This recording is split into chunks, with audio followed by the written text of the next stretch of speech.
Price അല്ലോ. Hallelujah, hallelujah. നന്ദിയോടെ പ്രാർത്ഥിക്കുന്നു.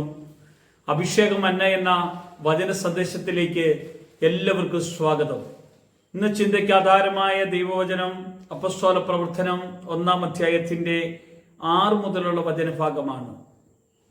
നമ്മൾ തുടർമാനമായി കേട്ടുകൊണ്ടിരിക്കുന്ന വചന സന്ദേശത്തിൽ പരിശുദ്ധാത്മാവ് നമ്മളോട് സംസാരിച്ചു കൊണ്ടിരിക്കുകയായിരുന്നു.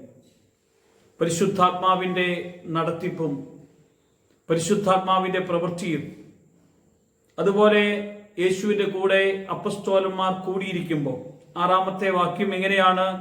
ഒരുമിച്ച് കൂടിയിരിക്കുമ്പോൾ അവർ യേശുവിനോട്, കർത്താവേ, നീ ഇസ്രായേലിന് ഈ കാലത്തിലെ രാജ്യം യഥാസ്ഥാനത്താക്കി കൊടുക്കുന്നത് എന്ന് ചോദിച്ചു. അവൻ അവരോട്, പിതാവ് സ്വന്തം അധികാരത്തിൽ വെച്ചിട്ടുള്ള കാലങ്ങളോ സമയങ്ങളെയോ അറിയുന്നത് നിങ്ങൾക്കുള്ളതല്ല. യേശുവിനോട് ശിഷ്യന്മാര് ചോദിക്കുകയാണ്. കാരണം 40 ദിവസം ദിനരാത്രങ്ങളിൽ ഉപവസിച്ച് പ്രാർത്ഥനയോടുകൂടെ കർത്താവ് അവർക്ക് പ്രത്യക്ഷമായി പഠിപ്പിക്കുന്ന കാലഘട്ടം കഴിഞ്ഞ് യേശു കർത്താവ് അവരോട് കൂടെ ഇരിക്കുമ്പോഴാണ് അവർ ചോദിക്കുന്നത്, ഇസ്രായേലിന്റെ കാര്യം എന്തായിരിക്കുന്നു? ഇസ്രായേലിന് രാജ്യം യഥാസ്ഥാനത്താക്കി കൊടുക്കുകയില്ലേ എന്നൊക്കെ ചോദിക്കുമ്പോൾ യേശു പറയാണ്, ഇതൊന്നും നിങ്ങൾ അന്വേഷിക്കേണ്ട കാര്യമില്ല. എൻ്റെ പിതാവ് ഇതെല്ലാം ചെയ്യുവാൻ സന്നദ്ധനായിരിക്കുന്നത് കൊണ്ട് നിങ്ങൾ എന്തിനാണ് ഇത്രയേറെ വ്യഗ്രതപ്പെടുന്നത്, അസ്വസ്ഥമാകുന്നത്? സ്വന്തം പിതാവ് നിശ്ചയിച്ചു വെച്ചിട്ടുള്ള കാലങ്ങളോ സമയങ്ങളെ കുറിച്ചൊന്നും നിങ്ങൾ അറിയണ്ട. എന്നാൽ നിങ്ങൾക്ക് അറിയേണ്ട ഒരു കാര്യമുണ്ട്. അപ്പസ്തോല പ്രവർത്തനം 1-ാം അധ്യായത്തിന്റെ 8-ാം വചനം പറയുകയാണ്, എന്നാൽ പരിശുദ്ധാത്മാവ് നിങ്ങളുടെ മേൽ വരുമ്പോൾ നിങ്ങൾ എല്ലാവരും ശക്തി പ്രാപിക്കും. എന്നിട്ട് യെരൂശലേമിലോ യഹൂദയായാലോ എല്ലായിടത്തും, ശമരിയായാലും ഭൂമിയുടെ അറ്റത്തോളം നിങ്ങൾ എൻ്റെ സാക്ഷികളാകും. യേശു ശിഷ്യന്മാരെ വഴക്ക് പറഞ്ഞിട്ട്, നിങ്ങൾ പിതാവ് ചെയ്യേണ്ട അല്ലെങ്കിൽ വരാനിരിക്കുന്ന കാര്യത്തെക്കുറിച്ചല്ല നിങ്ങൾ ചിന്തിക്കേണ്ടത്. പരിശുദ്ധാത്മാവ് നിങ്ങളുടെ മേൽ വരാനിരിക്കുന്നു. അതിനുവേണ്ടി നിങ്ങൾ ഒന്നിച്ചൊരു മനസ്സോടെ പ്രാർത്ഥിക്കണം. പരിശുദ്ധാത്മാവ് വന്നു കഴിഞ്ഞാൽ നിങ്ങൾക്ക് ആർക്കും അടങ്ങിയിരിക്കാൻ കഴിയില്ല.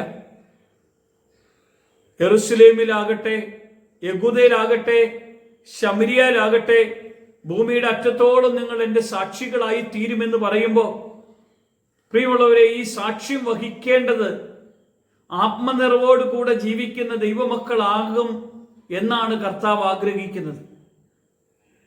ആത്മനിറവില്ലാത്തവർ വഹിക്കുന്ന സാക്ഷ്യം അത് സ്വർഗം മഹത്വം എടുക്കുകയല്ല. സ്വർഗം മഹത്വം എടുക്കുന്ന ഒരു സാക്ഷിയ ജീവിതത്തിലേക്ക് നിങ്ങൾ എൻ്റെ കൂടെ വരണമെന്ന് ദൈവം ആഗ്രഹിക്കുക. പരിശുദ്ധാത്മാവിന്റെ വലിയൊരു ഇടപെടലും കരുതലും ഒരു കാവലും നമുക്ക് എപ്പോഴും കർത്താവ് തരികയാണ്. പ്രിയമുള്ളവർ, ഈ വചന സന്ദേശം നിങ്ങളുടെ ഹൃദയത്തിന്റെ അകത്ത് കർത്താവ് ക്രിയ ചെയ്യുമ്പോൾ, പരിശുദ്ധാത്മാവ് നമ്മുടെ അകത്ത് വരുമ്പോൾ ചെയ്യുന്ന ചില ദൈവീക പ്രവൃത്തികളുണ്ട്. നമുക്ക് കർത്താവ് അധികാരം തന്നിട്ടാ പോയത്. മത്തായി സുവിശേഷത്തിൽ 28-ാം അധ്യായത്തിന്റെ 18 മുതൽ വചനഭാഗത്ത്, ഞാൻ എപ്പോഴും നിങ്ങളോട് കൂടെയുണ്ട്, സകല അധികാരവും എനിക്ക് നൽകപ്പെട്ടിരിക്കുന്നു, നിങ്ങൾ പോകുക എൻ്റെ നാമത്തിൽ.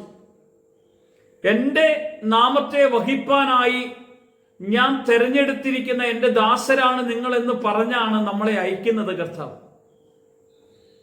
നമ്മുടെ ജീവിതത്തിലെ ചില പ്രതിസന്ധികളുടെയൊക്കെ നടുവിൽ നമ്മളെ നിർത്തുന്ന ഒരു കർത്താവാണ് നമ്മുടെ ദൈവം. നമ്മളെക്കുറിച്ച് അവന് നല്ല കരുതലും പദ്ധതിയുണ്ട്. നമ്മൾ മറ്റു കാര്യത്തിൽ വ്യഗ്രതപ്പെട്ടുകൊണ്ട് കർത്താവ് ചെയ്യുന്ന കാര്യങ്ങളെക്കുറിച്ച് നമ്മൾ ആലോചിക്കുകയും പറയുകയും പ്രവർത്തിക്കുകയും ചെയ്യാതെ, എന്നെ ഏൽപ്പിച്ച എന്ത് കാര്യമാണോ അതാണ് ഞാൻ ചെയ്യേണ്ടത്. നമ്മൾ ചിലപ്പോഴൊക്കെ മറ്റുള്ളവരുടെ കാര്യത്തിൽ കൂടുതൽ വ്യഗ്രതയോടുകൂടെ ഇടപെടിയല്ലേ, അതൊന്നും കർത്താവിന് ഇഷ്ടമല്ല. ദൈവവചനപ്രകാരം മാത്രം നമ്മൾ ഇടപെടുക, അവർക്ക് വേണ്ടി പ്രാർത്ഥിക്കുക, അവരെ സ്നേഹിക്കുക, അവരുടെ കൂടെ ഇരിക്കുക. പ്രിയമുള്ളവരെ, ഈ വചനം നമ്മുടെ ഹൃദയത്തിന്റെ അകത്തളങ്ങളിൽ പരിശുദ്ധാത്മാവാണ് ക്രിയ ചെയ്യുന്നത്. നമ്മൾ മറ്റുള്ള കാര്യങ്ങളെക്കുറിച്ചല്ല. കർത്താവ് പറയാണ്, പരിശുദ്ധാത്മാവിനെ നിങ്ങൾക്ക് ഞാൻ വാഗ്ദാനം ചെയ്തിരിക്കുകയാണ്. ഈ ആത്മാവ് നിങ്ങളുടെ മേൽ വരുമ്പോൾ നിങ്ങളെല്ലാവരും ശക്തി പ്രാപിക്കും. എന്നിട്ടോ വീട്ടിലൊരു സാക്ഷ്യം വഹിക്കും, നിങ്ങളുടെ സമൂഹത്തിലൊരു സാക്ഷ്യം വഹിക്കും. ലോകത്തിന്റെ അറ്റത്തോളം നിങ്ങൾ എനിക്ക് വേണ്ടി സാക്ഷ്യം വഹിക്കുന്ന എന്റെ തെരഞ്ഞെടുക്കപ്പെട്ടവരാണ് നിങ്ങൾ ഓരോരുത്തരുമെന്ന് നിങ്ങൾ തിരിച്ചറിയണം. കർത്താവ് ഇത് നമ്മളോട് പറയുകയാണ്. ഈ വചനം നമ്മുടെ ഹൃദയത്തിന്റെ അകത്ത് ക്രിയ ചെയ്യട്ടെ. കർത്താവ് മഹത്വമെടുക്കട്ടെ. യേശുവിന്റെ നാമത്തിൽ തന്നെ. ആമേൻ.